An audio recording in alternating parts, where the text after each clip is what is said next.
तर ठाणे मुंबई महामार्गावरची वाहतूक ही अतिशय संथ गतीने सुरू आहे। ठाणे ते मुलुंड टोल नाका दरम्यान खड्डेच खड्डे बघायला मिळत आहेत। सिग्नल यंत्रणा आणि टोल नाक्यामुळे वाहतूक ही संथ गतीने पुढे सरकते आहे।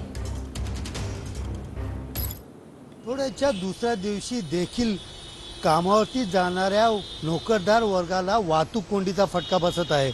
मी सध्या उभा आहे ठाणे मुलुंड रस्त्यावरतील टोल नाक्याजवळ आणि आपण पाहू शकता या ठिकाणी मोठ्या लांबच लांब रांगा ज्या आहेत ते या ठिकाणी लागलेल्या दिसून येत आहेत। एकंदरीत पाहायला गेलं तर सतत पाऊस गेल्या काही दिवसापासून पाऊस पडत असल्याने रस्त्यावरती झालेले खड्डे, त्याचबरोबर सिग्नल यंत्रणा आणि तिसरी गोष्ट म्हणजे टोल नाक्यावरची वसुली, यासाठी या लांबच लांब रांगा ज्या आहेत ते लागलेल्या या ठिकाणी दिसून येत आहेत। एकंदरीत पाहायला गेलं तर 200 ते 300 मीटरच्या आत टोल नाका परिसरात वाहतूक कोंडी झाली तर विना टोल मुक्त करावे असे नियम देखील या ठिकाणी बनवण्यात आले। तरी नियम धाब्यावर ठेवून टोल वसुली सरसपणे या ठिकाणी सुरू आहेत। वाहतूक कोंडी दूर करण्यासाठी वाहतूक विभाग कशा प्रकारे प्रयत्न केले जातील हे देखील पाहण्याचे या ठिकाणी गरजेचे आहे। Camera person Ganesh रहाटेसह